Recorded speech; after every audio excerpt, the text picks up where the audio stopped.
Good morning. मेरा नाम विकास मथुरिया है। आज हम एक नए लेक्चर के साथ फिर आए हैं। हमारी लेक्चर की सीरीज चल रही थी इम्पोर्टेंट क्वेश्चनों की। इम्पोर्टेंट क्वेश्चनों की क्यों? क्योंकि हमारे 24 मार्च से एग्जाम स्टार्ट है। इसके यूपी बोर्ड के एग्जाम स्टार्ट है। उसके हिसाब से मैंने सोचा कि जो इम्पोर्टेंट क्वेश्चन और टॉपिक है मैं उनको फिनिश करता हूँ। जो अगला टर्म स्टार्ट होगा मैं चैप्टर वाइज सीरीज वाइज मैं वीडियो को अपलोड करता जाऊंगा। इस बार में जो इम्पोर्टेंट क्वेश्चन जितने होंगे, जितने टॉपिक होंगे, उन सबको निपटाऊंगा। ठीक, आज हम एक नए टॉपिक, हाई स्कूल का है ये, एक नया टॉपिक लेके आया हूँ, यूक्लिड विभाजन प्रमेय। ये भी क्वेश्चन पेपर में कोई से ना कोई से सेट में जरूर मिल जाती है। और जहां तक हर सेट में मिलता है ये क्वेश्चन कि दो संख्याओं का एचसीएफ ज्ञात करो यूक्लिड विभाजन प्रमेय से। आज इसको ही सीखेंगे, देखते हैं कैसे करते हैं, समझते हैं, टॉपिक की तरफ चलते हैं। हमारा टॉपिक है यूक्लिड विभाजन प्रमेय। यूक्लिड थे, उन्होंने एक वैज्ञानिक थे, उन्होंने बताया था यदि कोई हम दो धनात्मक पूर्णांक ए और बी लें, हमने मान लिया ए बड़ा है यहाँ पर बी से, तो ऐसी अद्वितीय पूर्ण संख्याएं क्यू तथा आर विद्यमान है कि इस इक्वेशन को, इस समीकरण को क्या करती हैं, फॉलो करती हैं। ये समीकरण है क्या? आपकी जानी पहचानी समीकरण लग रही है। ये देखो, ये क्या है? ये भाज्य है। ये क्या हुआ? भाजक हुआ। ये क्या हुआ? भागफल हुआ। ये क्या है? ये शेषफल है।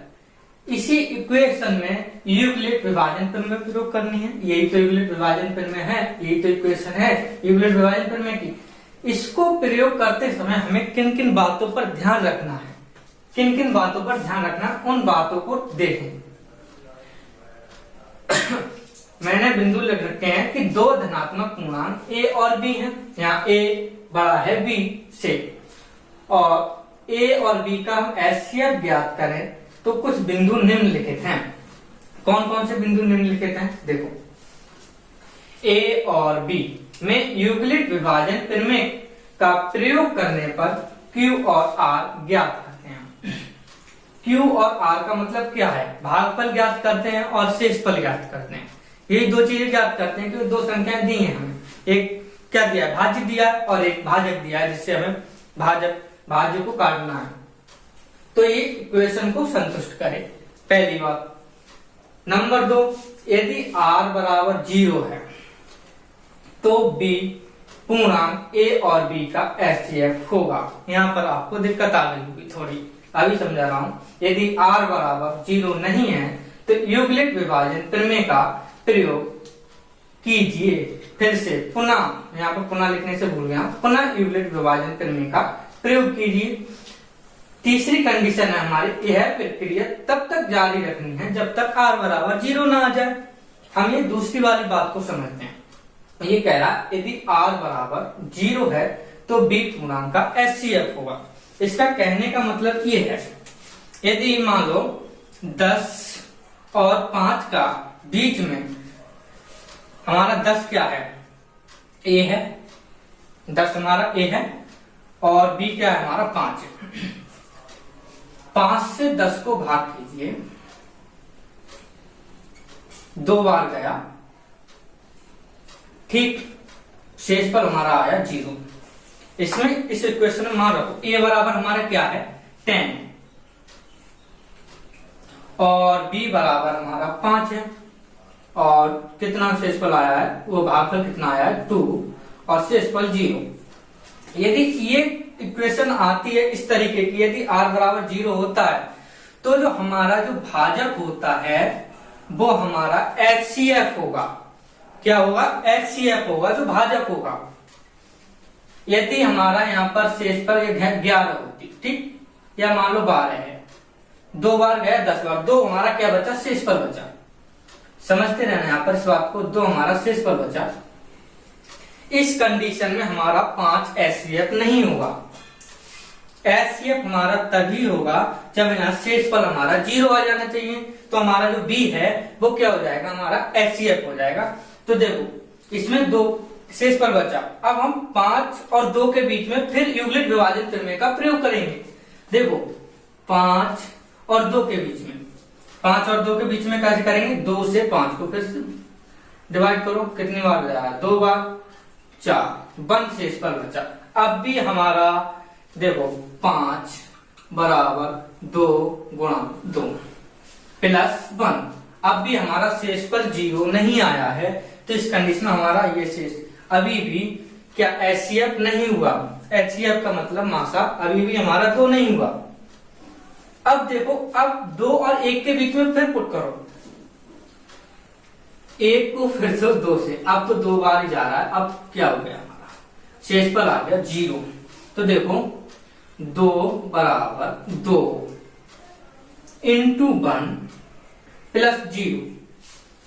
यहां आके शेषफल 0 हो गया। जब शेषफल 0 हो गया, उस कंडीशन में जो भाजक होता है वो हमारा मासा बन जाता है। वो हमारा क्या बन जाता है, मासा बन जाता है, बस और कुछ भी नहीं है। इस प्रमेय में जब तक हमारा शेषफल 0 नहीं आता है, तब तक हमें यूक्लिड विभाजन प्रमेय का प्रयोग करते रहना है इस समीकरण से, बस और कुछ भी नहीं। इसको देखेंगे, ये हमारा एक एग्जाम्पल है कि 40 52 और 12 57 6 का एचसीएफ यूक्लिड प्रमेय का प्रयोग करके ज्ञात कीजिए और बताइए कितना होगा। देखो इसमें भाज्य क्या होगा, भाज्य वो ही होगा, भाज्य हमेशा भाजक से बड़ा होता है। तो आप इसको भाज्य मत समझ लेना, हमारा भाज्य ये है, भाजक ये है। तो पहले सही क्रम में से लिखेंगे, इसका सॉल्यूशन करें। सॉल्यूशन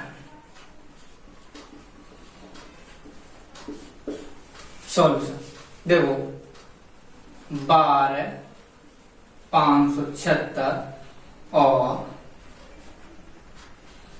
40 52, इन दोनों का हमें यूक्लिड प्रमेय से क्या करना है, एचसीएफ ज्ञात करना है, मासा ज्ञात करना है। देखो कैसे करते हैं। इससे इसको पहले एक साइड में कहीं भाग दे, कितना है 12 576, इधर कितना है 40 52। इसके और पास लाने के लिए यदि हम 3 से मल्टीप्लाई करें तो कितना आएगा, 3 दूनी 6, 3 पंजे 15, क्योंकि आगे 0 है, 3 चौक 12, कितना आ रहा है 0 2 और 4, इधर तो 0, 420 हमारा क्या आ गया। अब यूक्लिड प्रमेय देखो हमने किसमें की, 12 576 इजिकल टू 40 52 इंटू कितनी बार, 3 बार प्लस 420। अब समझो इस इक्वेशन को हमने क्या किया, इसका प्रयोग किया। ए हमारा कितना है 12 576, ए हमारा कितना 12 576, और जो बी है जो भाजक है हमारा 40 52 है, कितना है 40 52। हमने 40 52 से इसको डिवाइड किया, इसके और पास संख्या लिया, इससे आगे की नहीं आनी चाहिए, छोटी आनी चाहिए या उसके या तो बराबर आ जानी चाहिए, उससे आगे नहीं आनी। ठीक, हमने जब डिवाइड किया तो हमारा कितना शेषफल 420 बच रहा है। यदि हमारा शेषफल 0 तो नहीं आया तो हमें यही क्रम पुनः यूक्लिड विभाजन प्रमेय का प्रयोग करना है, क्योंकि हमारा शेषफल 0 नहीं आया। यदि शेषफल 0 होता तो हम कह सकते थे कि 40 52 हमारा 12 576 और 40 52 का एचसीएफ है, मगर शेषफल 0 नहीं है। यूक्लिड प्रमेय हमारी यही तभी फॉलो होगी जब यहाँ पर क्या आ जाएगा, r बराबर 0 आ जाएगा। जब तक r बराबर 0 नहीं आता है तब तक हम इस प्रमेय का प्रयोग करते रहना। इसी बात के नंबर हैं एग्जाम में, और किसी बात के नहीं है। बस अब हमें इससे खत्म नाता, अब आओ किस पे, इससे और इससे, शेषफल से और भाजक से। देखो अब क्या करेंगे हम, 40 52 को 420 से डिवाइड करो तो क्या आता है। देखो यदि हम 9 बार मल्टीप्लाई करें तो इसके और पास संख्या आ जाएगी। देखो 9 बार करते हैं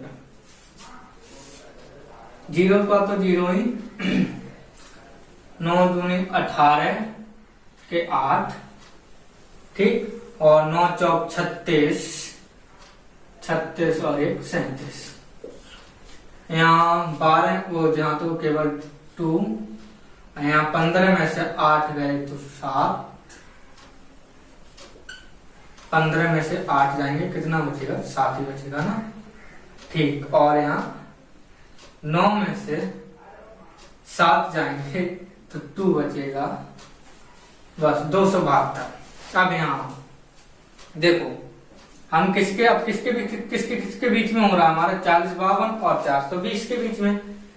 420 ही है ना, तो देखो 40 52 इज इक्वल टू 420 इंटू 9, ये 9 हमारा क्या है? भागफल है, और 272 ये हमारा क्या होगा? शेषफल होगा, ठीक। अभी भी हमारा शेषफल 0 नहीं आया।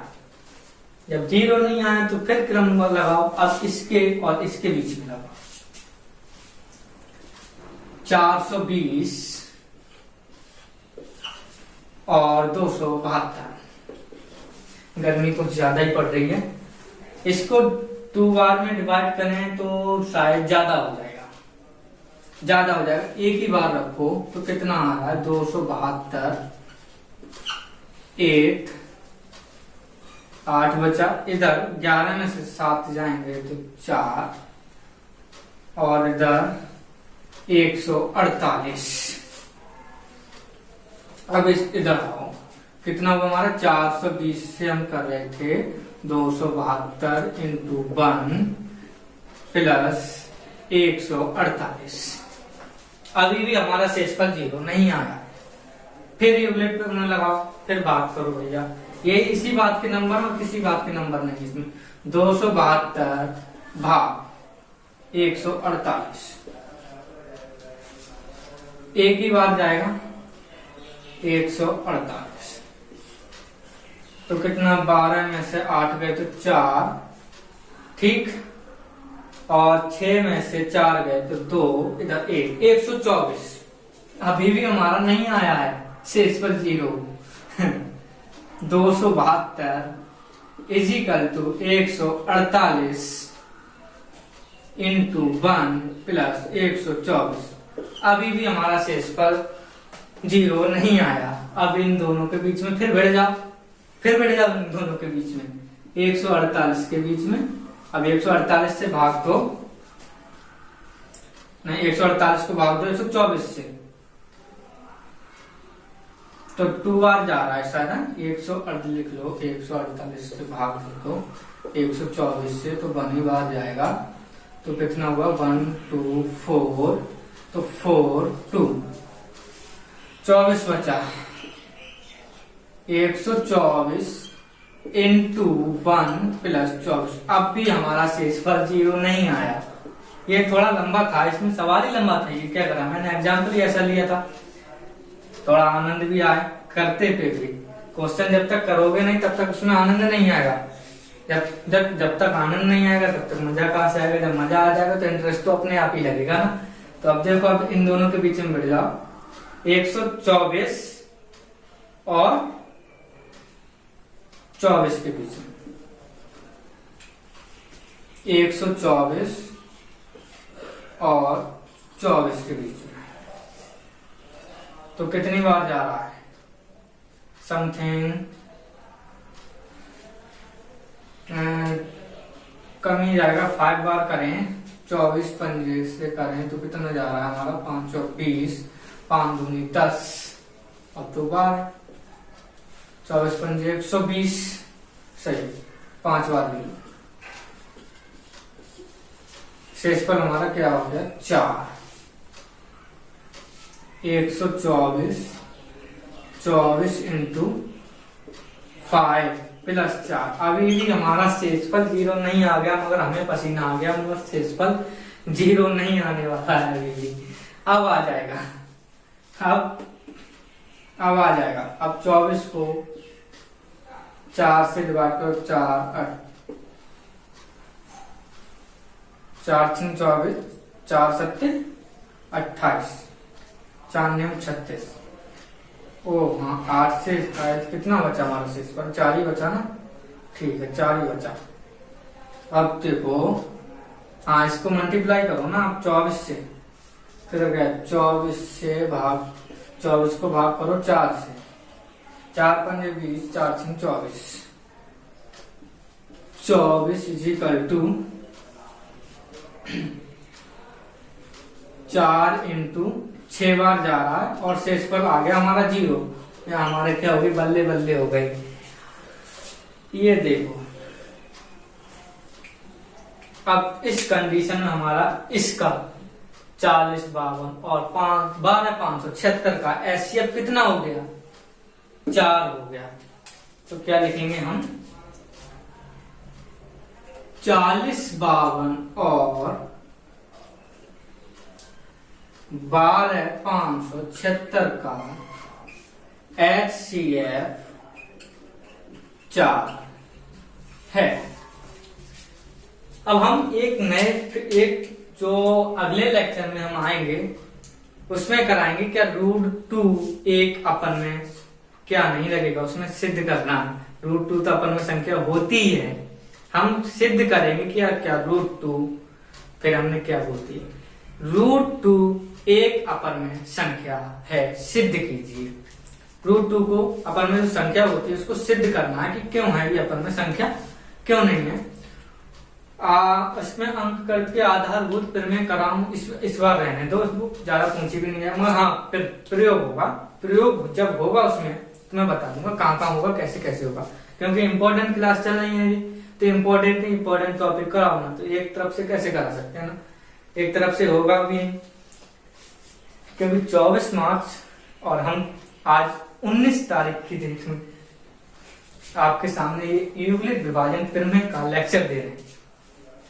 उसके बाद कराऊंगा दो चर वाली जो रेखिक समीकरण होती हैं, 3 विधि दी है शायद आपके में, प्रतिस्थापन, विलोपन और वज्रगुणन मोस्ट इंपोर्टेंट विधि। ज्यादातर वज्रगुणन और विलोपन कोई सी पूछ सकता है, कोई सी भी पूछे, हमें इससे मतलब नहीं है। अगली वीडियो में हम उसको कराएंगे। सबसे पहले √2 एक अपर में संख्या है, सिद्ध कीजिए, ठीक। उसके बाद 2 चर वाली पे, उसके बाद हम पहुंचेंगे सांख्यिकी पर, उसके बाद शंकु वृत्त पे पहुंचेंगे, जाकर वृत्त के क्षेत्रफल वगैरह पे। इंपॉर्टेंट जितने भी टॉपिक होंगे सारे फिनिश कराने हैं। आज का लेक्चर यहीं समाप्त करते हैं।